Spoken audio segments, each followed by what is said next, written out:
What's going on? We back. What's up? Hey, How y'all make it out on there? hey, this is Tapped In. Tapped In. We thank you guys for tuning in on a weekly basis. We hear y'all talking, but we need y'all to. What we need them to do, Troy? Man, we need y'all to hit that like button, man. We need you to share. We need you to subscribe. Yeah, in all the places. YouTube, Facebook, Instagram. You can find us TikTok. Yeah. You guys, we on TikTok now too. Just added that this week. Okay. We're gonna start clipping up and running on TikTok. Got that little gem from my son. He's like, man, some good content, Dad. But I mean, this go viral on TikTok. Since I heard, that's what we're doing. My wife posted a post this morning with a squirrel on the back deck on TikTok. Man, over 1,000 likes just from a squirrel running around in the yard. That's crazy. Yeah. So look, guys, I'm sorry, I forgot to introduce myself. My name is Troy. This is Sean. And we're Tapped In. Tapped In. Yeah. So what's going on, man? Good weekend. Ain't much going on this week, has it, man? It's been a light week. Been a good week for me, man. It's been a nice Philadelphia Eagles week, man, for me. You know what I mean? Yeah. You like the way we showed off. Y'all look good, man. What really looked good was that run Saquon put on. Man, come on, man. You know that was me holding the remote control, man. Well, the crazy part, like I don't even know how you calculate in your head when you jumping and you going backwards and you see the guy. It's just like you figure, okay, I just jump over top of this joke, man. That's just instinctual, man. That's just instinct. That's athleticism, and it's just all of it put together, man. You gotta have that. Yeah, you gotta have that. Yeah, that's vision and talent and speed and skill all combined into one, and you can't teach that kind of stuff. Nah. And I think it's the level of confidence that he have running in the offense that he feel he's compatible with, right? Because you didn't see that with York. You know, I mean, you didn't see that anymore. But see, in a place now where he feel like they want him. Yeah. You know what I mean? And they feel like they really got an opportunity to do something. Right. So it's not wasted efforts. Right. Like if I do my part, I can help get them there. Yeah. Get us over the hump, man. Got a quarterback that I believe in. Got O-line that I believe in and blocking. And that's probably another thing, man. He got a good offensive line that he runs with, man. Yeah. So yeah, he probably looking at this like this could be it for me. Yeah. Hey, we appreciate it, man. We appreciate him. We appreciate all the Giants fans. Hey, man. Hey, he said he want to give him something to bull about. That's what he said. That's it. That's cool, man. So what I was having a conversation this week, and me and my wife was talking, and I think one of the things that we've learned, over the years is that we two individual people, right? And there are gonna be times where I feel a certain way. There are gonna be times that she feel a certain way. We both feel strongly about it. And then there's a time where it's just like, okay, so what we gonna do? Or what decision are we gonna make? And that comes from a place of being able to agree to disagree. Yeah. And how important do you think that is in a relationship? Wow. It's very, very important because we know in relationships, you have two people working together toward one common goal, but the two different perspectives sometimes is what makes the relationship. We can't have one way because sometimes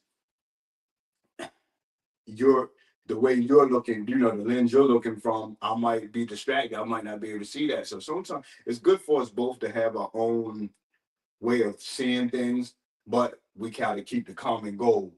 And sometimes some things I think we can say, you know what, that's just the way you feel about it. That's just the way I feel. Mm-hmm. But when a decision has to be made, that's where the challenge comes in at. I agree. That's where the challenge comes in. It does, man. And so, like in this particular scenario, it was, so like my son, he had gotten tooth work done. They've gone to the dentist their whole life, But from when he was switching from the pediatric dentist to going to like an adult dentist, like there was once where the first time the appointment was the pediatric dentist hadn't sent over the X-ray, so they had to cancel it. So then they had to reschedule it again, and then when they rescheduled it, that the dentist had a family emergency, and so it was a year between his last cleaning. Well, he had gotten two cavities in his back teeth, and he and the guy I went to go drill in it and was like, I'm almost down to the nerve. You're gonna have to get a root canal, right? And so he's got braces on, and he's got his wisdom teeth that are coming in. So the teeth that had the root canal that needed the root canal is the teeth right in front of his wisdom teeth on the bottom on both sides.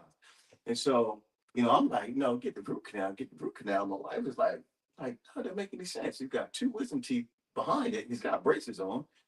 Pull those teeth because with his orthodontist, with his braces, they had recommended once his braces got off, before he got his braces off, to pull the wisdom tooth.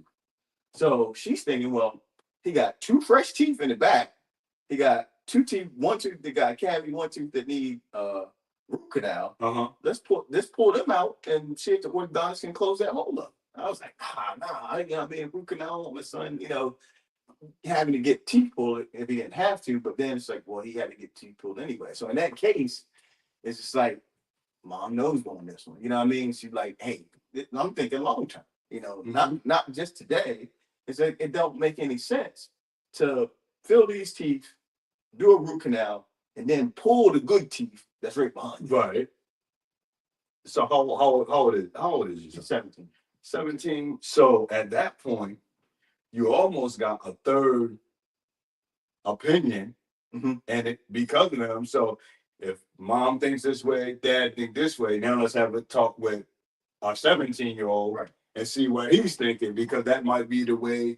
And and that's one of those things is healthy. It's a healthy agreeing to disagree, and some subjects.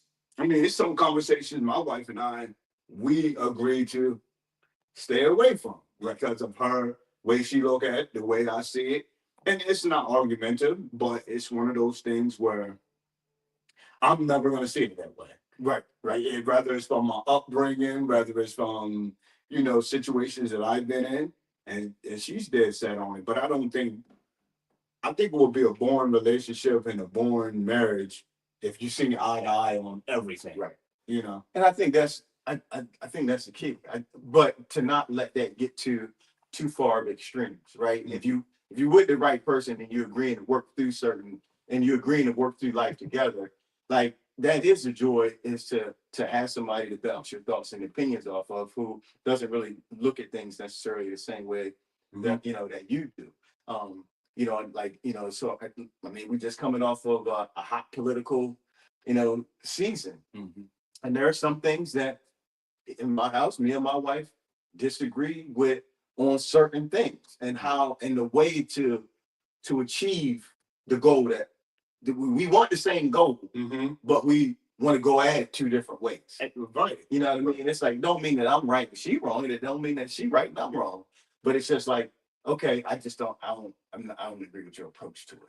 You know what I mean? Well, we had a conversation last week, and we used that word, man. It was funny, but we used the simping word. And I say that to say this: you have a male, you have a female, a woman and a man. A genetic makeup is different. We and we run in different circles. We encounter things differently.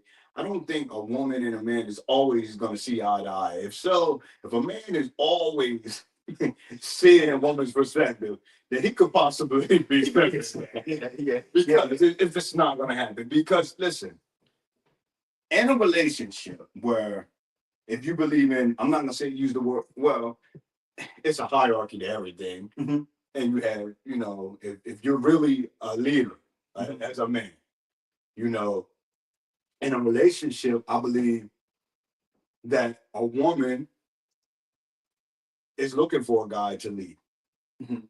And with that, that means he has to bring his mindset, his leadership abilities to the relationship. And sometimes that means disagreeing with this now for the long, like you said earlier, for the long haul, because okay, I'm looking at it for the future. You're looking at it for today. Right. But as the man, and in my opinion, I think as a wife, most wives want in this day and time, and even before, want a strong man that can lead. Right. What do you feel about that? Do you feel like women are looking? So I would say in this world where you see, these bosses and these entrepreneurs and these socialites, when it all comes down to it, I think every woman wants to be led, right? They want somebody who comes, they and leading in the sense of you have a plan for our relationship. You have a plan for the life that you want us to live together.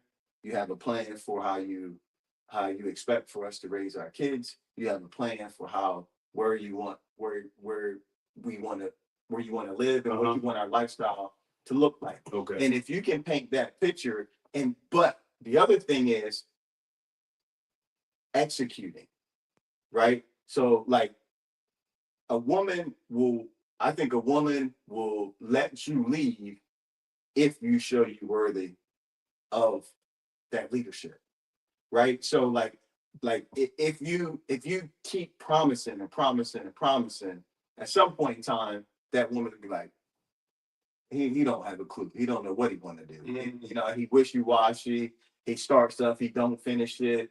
He said he was gonna do this. He hasn't worked towards that at all in the last 5 years, and we still in the same spot. I don't see any growth. I don't see any.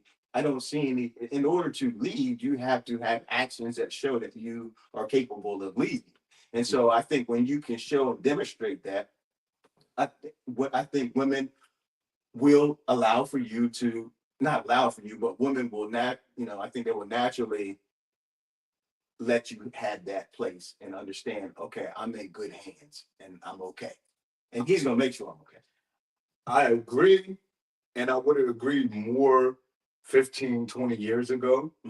Now I feel like because women are more out front in the workplace and society, I feel like that, okay, you take it back to maybe the 70s and 80s where it was more everything was more isolated. So maybe the woman, if she did work, she worked part-time, she might back in the day, I know my grandma and them, they visited elderly people, took care of them at their house. So it wasn't a lot of outside influence. So if I had a plan for my family, then it was easier to execute it. Go, okay, this is how we want our household. Now, because you're going to go into the workplace, you're going to go on the social media, you're going to go on these platforms, will tell you that you don't have to listen to a man, or women are independent within a relationship. You're still independent.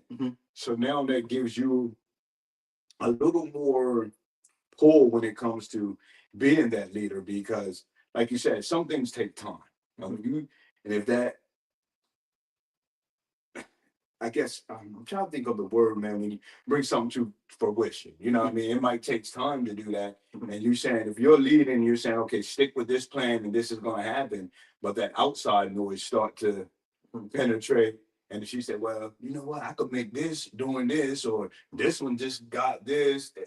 And see, for me, I think being leading in a relationship is also understanding your wife, right? And so I know that the woman that I married is it's crazy because I remember growing up saying, I mean, my mom was a very strong-willed woman, right?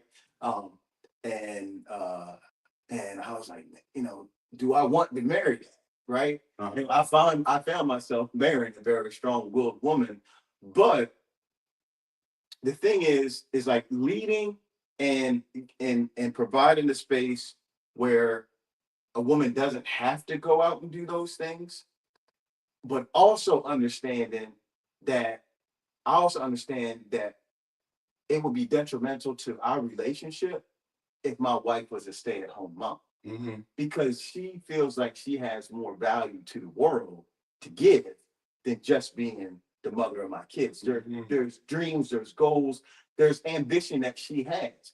And to me, it's not a we not working in an equal and healthy relationship if I'm suppressing the person that you want to be. Wow. You know what I mean? Yeah. So like the only way that we can be happy in this relationship is if I allow for you to be who God created you to be, but also provide a safe space, and you know that whenever anything goes, whatever happens, I'm gonna have a plan or solution for, or we're gonna come up with one together. Right. And I'll make make the decision or whatever. And I'm not gonna say I make the decision, but it's a decision that we both that we've agreed on, and we gonna move forward with that. And leading also from a standpoint of a man, I feel like we have to be willing to do the uncomfortable things. Like and I'm still, this is something basic, but late 12 o'clock at night, my dogs get to barking and and a light in the yard. There's no way I'm gonna say, baby, go see what that is. Right. I mean, just starting there, just providing a sense of security. And you do it on that small level, then she began to trust you more. And then on the bigger things, and like you say, you have to deliver. I mean, you can't just be offering empty promises, but also what they said back in the day, selling wolf tickets. And you have to have a goal, a joint goal. You know what I mean? If both of y'all understand the destination where we're trying to get to, then long as you're doing your part, and then sometimes doing your part is standing up and saying, you know what, now is not the time for this. We're not going to venture out of that. And it's not always easy to say, let's pull back. Even if it's something simple as we're not going to spend money eating out every weekend because we know in 6 months we're trying to do this. And as a man, you got to feel comfortable with making that decision. Right. And it might not be a popular decision in the household at the time, right, but 6 months from now, when that goal that you guys said that y'all was going to work toward, when they see that thing come to fruition, and you like, okay, now I trust him. He knew what it took. Right. Because when we was buying our house, we went through that. I remember we was buying our house when we was budgeting and looking at it. I said, okay, well, we didn't want to take none of the old furniture and all this stuff. But we were going into a new house, so I knew what it was going to take. So that same year, we go on couples vacations and stuff. So they had planned a cruise. You're talking 11, 12 years ago. And I told my wife, I said, we're going to sit this one out this year.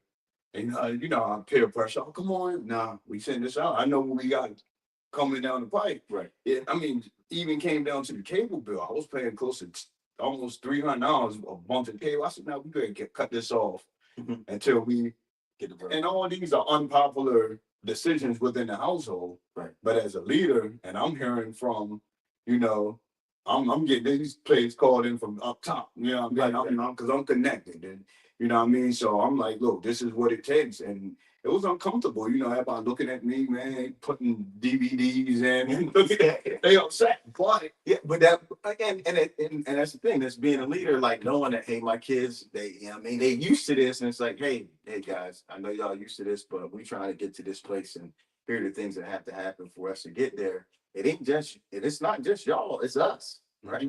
It's us. I want to show y'all something different, but the only way I can do it is we make a short-term sacrifice for a long-term goal. That's it. That's it. And when that happens, that trust level begins to grow because it worked. Right. It worked. Right. And it comes too. So that leads me to another question. Like where you hear nowadays, everybody's trying to get that bag, trying to get that bag. What's your thoughts on, when you're a young budding entrepreneur, or you're pursuing a professional goal, as far as to be able to maintain for your family? Is there a I'm trying to think what's the best way to say it? The trade-off between grinding it out, spending less time with young kids, and more time at the office or more time out in the field working, or or saying, you know what, I don't have to be a billionaire. You know what I mean? I want to be comfortable.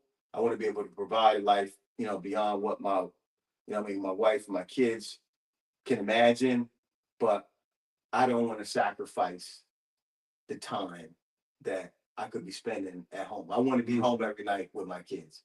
You know what I mean? I don't want to be out traveling the world trying to get deals done, to build up a, 7, 8 figure bank account when I got a 2-year-old and a 4-year-old at home and I'm not able to spend time with them.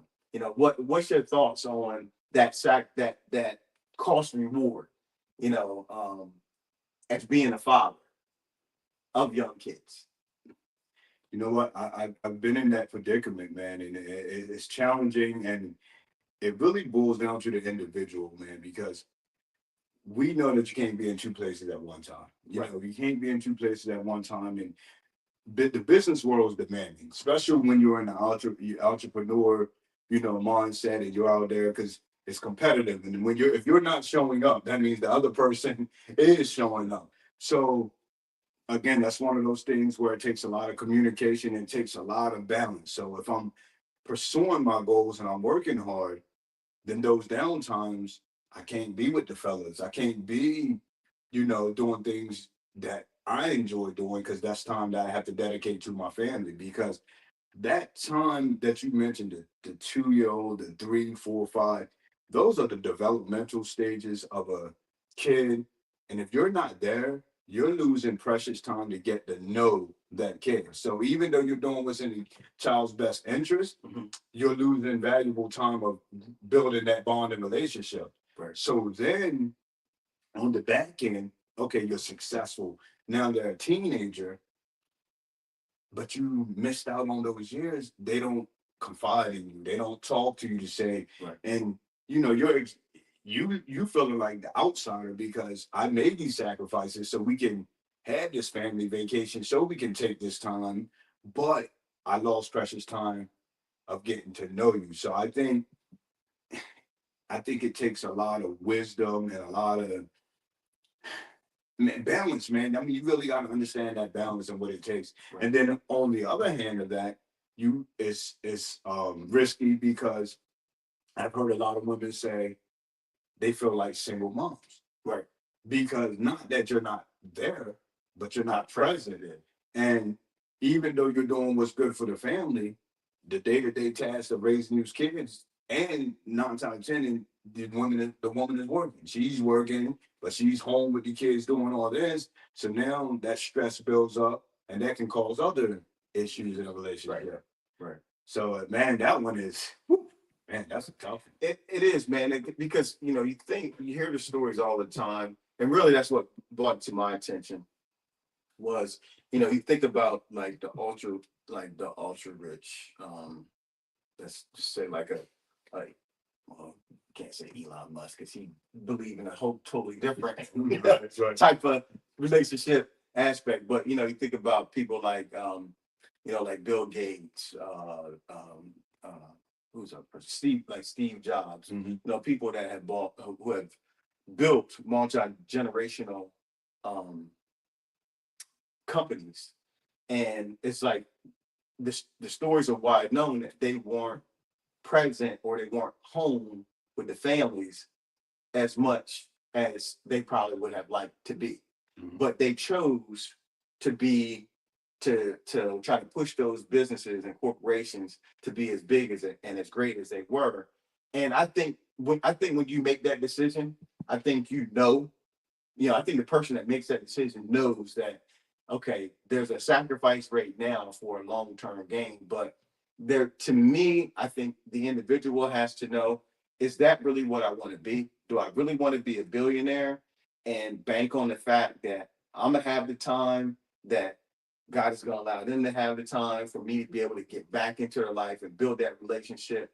Or do I not want to be that and be the best version I can that allows for me to spend the most time with my family? You know what I mean? And mold them. Because you said a while ago that 2 to 6 range was the time where you get to know your child, but I also feel like that's the time you get to mold your child.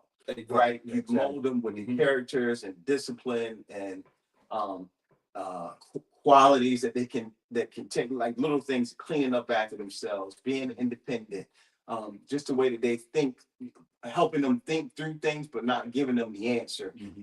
You are like, that's your one opportunity to be able to mold that person that you're going to be sending out into the world. By the time they get, like, I would say 11, they almost are the person that they're going to become absolutely at that point in time. And it's hard to try to get, because at those ages, they're like sponges. They're gonna do whatever you say. You know what I mean? Sometimes my wife was really good at this. She won't like me to say it, but she was a great manipulator. You know, in that way. Yeah, in that way. Kids to line up. Yeah, to line up, but also in a way to get them to think about things a little bit differently. Where I was kind of more direct, she would kind of say things and make them think, and they think like, oh, okay, all right, so I'm gonna do it. I'll do it this way. But it also allowed them to be able to think for themselves. So I think as the individual, I think you have to make that decision. Do you want to be a present parent? Because some people like, what I mean, some people are okay with saying, hey, I might not be a present parent, but you're gonna be able to do anything you want to be able to do. We can be able to do anything we want to be able to do in 10 years. Right? Or like for me, it's just like, who says 10? You know what I mean? Who says 10 years is promise? But think about this too, man. I mean, I'm a big movie fan. I watch so many movies, and I'm sitting home and watching TV. Most of the, I'm talking about the filthy rich, the kids, man, grow up with some resentment because of the absent. You know, you're being absent. Right. And now that resentment partnered with me having all the money, I'm going, even though you put me in college, but I have daddy issues, Right. because dad was never there. Right. Dad just treated mom like a paycheck pretty much. Here, let me write you this, take the kids here, but I'm not there. So that resentment carries over, and then it leads to bad habits. I mean, I got all the money, I can go anywhere else, but because that bond wasn't built, now you're looking for that bond, whether it's in unhealthy relationships, whether it's in the wrong friendships, and you kind of created that mindset of you can buy your friends, you can buy, because that's what dad did for us. He worked hard, but he wasn't there. But anything we wanted, he made sure we had it. So now this is how a relationship works. Right. So that's why it's important for us to be there and really cultivate the relationship. Say, look, this is out without the money, without the, popularity and all that other stuff that come along with, me being out here building this, building this empire for my family. This I want to know you, my kid. I want to know you one on one. What's important to you? Okay, you want to draw tonight? You want to have a tea party? This is what this is more important to you. Right. So this is what I want to participate in. And I think I I've talked to my kids about it. I'm not 1,000% sure, but I think I've done a decent job with doing it. It's always been a balance, you know what I mean? Right. Yeah. And it's crazy because you're at a different stage, and that's what I was thinking when you were saying that was, like the relationship, and I see it because I know it because I'm going through it. But your oldest kids are even older than my oldest, and it's like the the changing of that relationship, yeah, of a father, like when they're younger, like the dialogue that you have, and I'm not gonna say that it is the respect that they have for you, but the way they look up to you, and then they get to the point where they kind of start to think independently, you know what I mean, for themselves, and start to formulate their opinions based off of the world, how they see it. And then like with your oldest son, it like that relationship now, is it more like like you're always going to be his father, right? But is it more of a friendship? Is it more like is it I'm not gonna say, I don't want to say mentorship, but is it more like trying to guide, or is it more trying to listen to him? And then when he asks for your, and that becomes a conversation. And then when he asks for your advice, then you give it. All of the above. All of the above. Yeah. The mentorship is there because my and it's crazy because as men, as we get older and you have a few relationships, you begin to try to, navigate your career and your goals. You understand, you start to see all the challenges. And he's like, wow, because my kids come back to me and say, Dad, you did that and took care of us. Or mom, the moms too, they have a certain type of admiration because they old and they're getting older and they're juggling everything. And they're like, wow, this is a lot. And they don't have kids. Right. So it was three of y'all. So that level of understanding opens up. And I think that level of understanding allows them to appreciate you more. Mm-hmm. Because they understand the sacrifice. Mm-hmm. But then because you stay 10 toes down and because through all that, because I mean, just think, my son, he's almost 30, he's single. He have a bad day, stressed out. It's just him. If I have a bad day, I still gotta come home. I still gotta cook dinner. I still gotta listen to you to tell me what happened in school and all this, and not project that onto you. Right. So I think once they start to understand all that, the pressure that we was under and how we still was able to provide and do the things, I think it's a higher level of appreciation. And then far as the time that I spent having that open dialogue. My kids, man, sometimes they come to me now and talk to me about things. I'm like, hey, I'm your dad, man. Why are you talking to me? Right. But I thank God that we have that. We can have those conversations, because of the time that we spent building, the relationship. Yeah.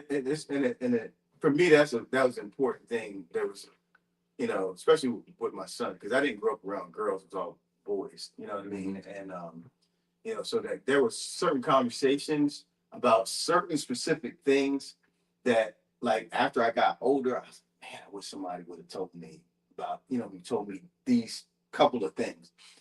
But those things that I talked to my son about was probably going into it. Some of the first couple times I did it was the most uncomfortable conversations, but it was just like, I'm trying to give you game down because this is going to help you down the road, and so it's a fun journey, but it's always evolving, man. It is, man. Parenting, man, like where everybody know, it doesn't come with a manual.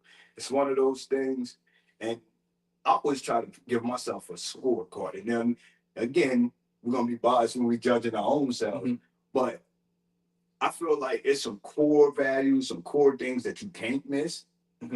Now, is there some things in there that I feel like I missed? Yeah, I would have loved to took my kids fishing more.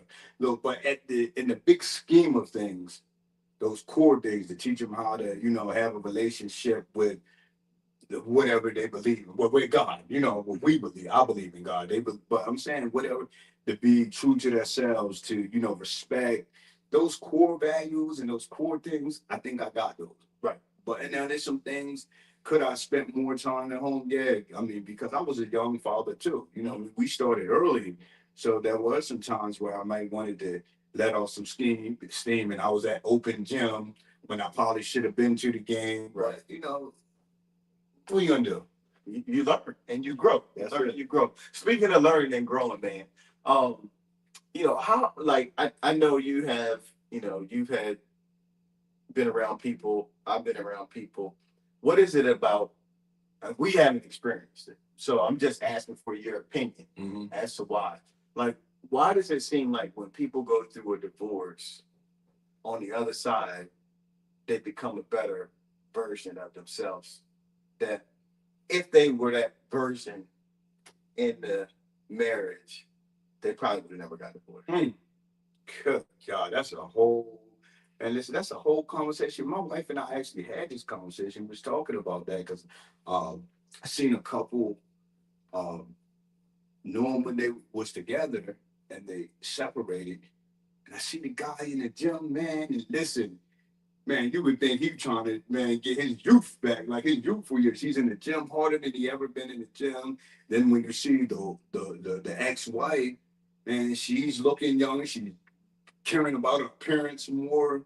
And I was like, why? I was asking myself the same thing. I was like, if they had both done that in the relationship, it would have been more beneficial. But I think what happens is, first of all, in relationships, sometimes we're either too honest or not honest enough. Mm-hmm. So, especially if it's a physical thing, it's not too many people are honest and saying, you know what, I really, think could stand to lose a couple, or I didn't right. I mean, that's even that conversation is not going to go. Yeah. Or your wife ain't going to come to you and say, hey, man, sitting around, with the remote a little too much. Maybe you should be at the gym, right? Those stuff like that. So I think you get comfortable in those roles. And then sometimes you could be too honest. And when I say too honest, from a point where it's not coming from a good place. So I'm telling you, okay, let's say if money is an issue, and every time you come home or Amazon come to the door, all you want to do is spend money, and I'm yakking and complaining, even though I'm telling you about yourself. Mm-hmm. I'm not coming from a place of love. So you're not really hearing me. I'm being a little too truthful, giving it a little too much. So now you're single and you're looking and you realize, you know what? I need to keep a couple of these dollars. I need to stack some money up. I need to do this. So now you're more looking at finances from a different perspective, because from a single place, when this is the same thing that this man was telling you in the relationship, but I think it's the approach. Right. You know what I mean? And I think we don't understand, and I'm saying we as men and women, not my situation, but we don't understand how serious things are until somebody ready to walk out the door behind it, and then you don't want to recreate those issues. You say, I'm not taking these issues into the next relationship, but it's unfair to the person that you was with the whole time. So yeah, so yeah, I mean, I think it's that. I think some people, some people realize that they were probably being too selfish and not honest enough, right? And so when I say too selfish, it could be that they were too selfish in their thoughts as as to what they expected from the other person, based off of maybe relationships that they had seen, or whatever formulated their idea of what a relationship was. They were too rigid and wasn't willing to let that person be who they were, right? And instead of, like, if you like, and I'm just gonna take this, it's a little microcosm, but if you grew up with a mom that was kind of like OCD and clean all the time, like the house wasn't all together, you know what I mean? If the house wasn't all together, she was spazzing out, right? Mm-hmm. So she spent her time, she come home cleaning, washing dishes, all of that kind of stuff. And then you in a relationship, or you married to a woman and she like, yeah, I want to clean the house, but I ain't be doing that. And you live here too. You know what I mean? You can help out. It's like, no, I didn't have to do that. Right. You know what I mean? Well, she's like, well, I'm not going to do all of that. You know what I mean? I want the house to be clean, but I can't, I'm not willing to do that. Right. Uh-huh. I'm willing to, we can work together. We can split these things up. You can do things that you like to do. I'll do the things that I like to do. And there's going to be some things that neither one of us like to do that we got to do anyway if we want to have a clean house. Right. And so not willing to make that compromise and saying, no, that's not what I expected. And then when they move on to the next relationship, then I think they start to realize, like, okay, I can't base my thoughts of what our relationship is going to be based off of what I've seen. I've got to learn this person, see who they are, and then we have to build, again, that being able to lead. You got to have that honest conversation, like, hey, here's what I envision us being and doing, in our roles in this relationship. And sometimes it's not even the conversation, because you mentioned a while ago you had to come home and cook, right? Some people out here looking, y'all might be looking, you might have caught that too. I'm like, come home and cook. What's your wife doing? Well, she was working too, but I don't mind coming home and cooking for my kids if I got home first, right? And for me, there was a time that my wife was cooking, but because of my job, being an entrepreneur, being, kind of, stressful and environment, when I came home, cooking was my outlet. So that's when I started cooking more. Right. When I came home, even to the fact now, I probably said it before, but my wife can be home, like with the kids, because she don't work on Mondays, and they start calling me at 5. Hey, what's for dinner? Right. You know what I mean? Yeah. Because everybody used to be doing it. Yeah. Everybody used to be cooking. Now, that's not because I have to, but it's just something that I do and something that they used to, and it was a coping mechanism for me. I'm sorry, I didn't mean to interrupt, but I just didn't want to lose this thought. So knowing men and women, you know what I mean, and believe we all know people who's divorced and split. Do you see it more with the women leveling up after the relationship or the men? Because from my from what I can remember and just from the people I know, it seems like it's always the woman. But then I feel like there's a disconnect because I feel like she probably shouldn't have been with that guy that long, because if you're not willing to make those changes and become the better you in the relationship, for me, then you don't value me. That's the way I would look at it. Right. Because now you want to show this other person to the world, whether it's you didn't got your swag bag, and all that, but I'm going to give you the space in a relationship to do that. So do that when you're with me, and communicate that with me. Say, hey, I feel like I'm being held back, because you said something earlier. You said you thought they was being too selfish.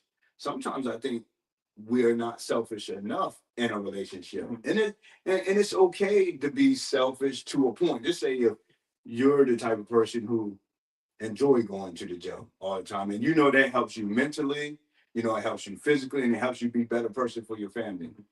But your wife says, you know what, every day you're going for an hour and a half, you're going for an hour and a half. If you know that hour and a half makes you a better person for your family and everything you have to do, then you have to, one of the things you said earlier, agree to disagree. But this is what I'm gonna continue to do because I need this. Right. So you can't be selfish. And it's crazy because as you were saying it, that was one of the things that was the first thing that popped up into my head. Because for me, if I don't feel physically, like as far as working out, running, lifting weights and stuff, if I don't feel good about myself, then I don't feel good, right? And then that gets projected onto other things I'm not gonna say it gets projected too, but I find myself holding back like frustration that's based in the fact that I didn't get a chance to work out, or I feel like I hadn't been as good in my diet as I should have been, right? I feel like gaining a little something, something here and there, and I don't feel good about where I'm at. And so then that allows for me to be able to get frustrated in things that I shouldn't even get frustrated with. And that's not fair. And so I in that instance, I agree. That's when you be selfish, when you're taking the time for your mental health and wellness to be better so that you can show up for your family better. Oh yeah. And I will say, I think in most cases, people who are unselfish don't do that enough. That don't do it enough, right? Because you care about catering to your family and other people, but you have to be better. My wife should come to me sometimes. She'll say, you know what? Sometimes she like go watch a movie by herself, sit in a movie. Go ahead, enjoy it, because if you're not, like I said, that frustration, and when I come to you and I'm a talker, and I get to talking and talking your ears off, you don't want to hear it, because you haven't had your time and you had a stressful week. So if you want, she like to walk trails. I'm not big on it. I will do it with her, but if that's something you want to do, go ahead. I don't look at it as, oh, you're trying to be away from me, or I feel like you're powering up. You need those times, and then we can come back together. Now we both can try to be the best versions of ourselves within the relationship. Right. I'm not waiting till, you know, we can't communicate no more. Right. Now I want to do those things to make me healthy. Right. Let's be healthy within the relationship. Right. Right. Yeah, I agree, man. I agree. Um, so I feel like we didn't hit a lot of topics, man, but we feel like we yeah. And no, listen, by no means of stretch of the imagination, I'm no relationship expert or anything like that, but experience. When I talk, I'm talking from experience. For sure. Been married for 27 years, and it's through trial and error. It's been some times, you know, man, where I had to double back and say, okay, Troy, you was doing this all wrong. Right. And you got to be humble enough to come back and say, hey, man, let's bring it back. You know what I mean? Let's get it together. And I'll say like a telltale sign, man, like when stuff that shouldn't be, you know what I mean, and it's just for you people that's, you know what I mean, that's tuning in. If you're in a relationship, marriage, and the things that shouldn't be making you mad and frustrated start to make you mad and frustrated, little things, and then all of a sudden you blow up. Like that's a sign. That's a sign that you're not taking enough time for yourself and doing the things that you like to do. And the crazy thing is like I had to take it, I took a self inventory on myself, like within the last month, to say, okay, if I had all the money in the world, what are the things that and working at a career, running a business was a non-issue, non-factor for me. What things would I do? Mm. Right? Because those are the things that I feel like are inside of me that need to be poured into. Right. You know what I mean? So if it's like one of the things that I do, I coach youth sports, right? Um, uh, you know, you know, going to a shelter, feeding the homeless, and things like, you know what I mean. Most of it was service based stuff, helping mentor young men. You know, talk to them about careers and options and things that they could do. Honestly, talk to people about real estate, which happens to be my job, but more on a educational level for people who are trying to get into home ownership and things like that. So those are the things that, to me, like if I wasn't doing anything and I had to wake up every morning and I had to do something, those are the things that, you know, kind of came to my mind. It's like, okay, well, spend more time doing that.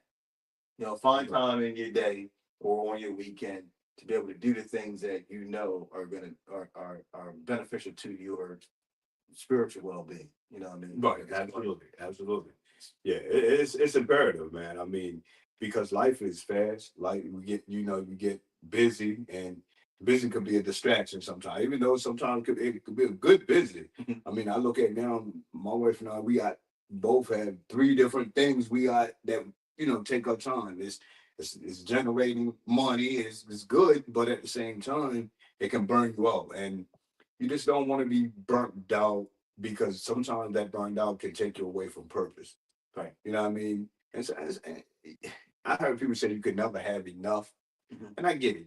We gotta work, we gotta provide, we gotta think about the future, but also we have to live. I'm a big believer of living along the way. You know what I mean? Because you can have this goal and you can work toward the goal, and God forbid your number is called. We wake up every morning, we look at the app, and it's RIP this one, and those RIPs are becoming closer and closer to our age group all the time. Right. And so who says that we, like you said earlier, have another 10 years? So if it's things that you feel like you should be dedicating your time to, or if you're not operating in a purpose, man, now's a good time to just jump into it and start. Yeah, for sure, for sure. So I always like to try to leave you guys with a real estate tip. You know what I mean? Because that's something that we both are passionate about and involved in. So elections done and over with. Had a lot of buyers that were sitting on the fence, not sure, wanting to play to see how things were going to turn out. They turned out how they did. And the crazy thing is like interest rates went up the day after. They went up the day after the election, which they, I mean, it would have went up regardless of who was in office. But I will say, like, pretty much all economic indicators are pointing towards after the start of next year. Probably going into the second quarter. So I'd say February, March timeframe, you'll start to see interest rates going down, and they'll probably continue to go down. The rest of the year, not a lot though. So like right now we're like 6.75%. Yeah. What I mean, for interest rates. And so like the beginning of the year, we would hope to, like I said, at March, February, be maybe around 6. And then by the end of the year, maybe be around like 5.7. So that's what they're thinking. So a percent drop, I mean, it brings a lot of buyers who have been out of the market, and it'll bring them back in. Nice. But the only other thing is just making sure, that they kind of keep the reins on inflation, and the cost of building doesn't go up, and things like that. So if you're thinking about buying, I certainly would get off the fence now. Start looking, get your pre-approvals and stuff ready. Inventory, and for you who are in the market right now, inventory is steady creeping up. So That's a good we're at about 4.5 months supply, here in Sussex County, Delaware. And just to give you an idea, we're like at 1 month supply in 2022, going into 2022. So it's been steadily going up. And when I say month supply of inventory, anything typically under 6 months is considered, or 5 months and below is considered a seller's market. 5 to 6 months is a kind of a neutral market. Good for buyers and sellers. Anything over 6 starts to be a buyer's market. Where you have a lot of inventory to choose from. And so, what you wanted, the other thing that I talk about is, if interest rates start to drop too much, then that means something bad is happening. So like if rates go down to like 4.5%, that means a lot of prices somewhere. Huh? Yeah, that means a lot of people are unemployed, and inventory and real estate is high, and so they're trying to get the interest rate down so that people make those big purchases, cars, start pouring back into the economy. Back into the economy. So, I think a healthy range, for real estate is that 5.5. I mean, so I would say between 5 and 6 is good, so because that means a buyer who's first time home buyer, can get into a house. The people who own a house who maybe want to move up, it makes sense for them, to because they can sell, make the money off of their house, and the house that they're buying, the equity that they had in their previous house, they can put into that and keep the mortgage kind of the same, right? Okay. Once you're over 6%, 7%, that mortgage is going to change a lot. Yeah. You're jumping out of something and jumping into something a whole different mortgage payment, and that's not the goal. That's really not the goal. That's not the goal. You want to be able to save money. That's it. So I mean, I think that's all we have for y'all today. We thank you for tapping in. Again, if you watch this, please hit the like button, subscribe, and share. That's if you're on YouTube, Facebook, Instagram, now TikTok. And no doubt. And we want to hear from y'all, man. Look, talk to us. Like I say, I always say, man, we'll talk back, man. Let's have a good, healthy conversation. And continue, man, to tap in. Tap in with us. They do.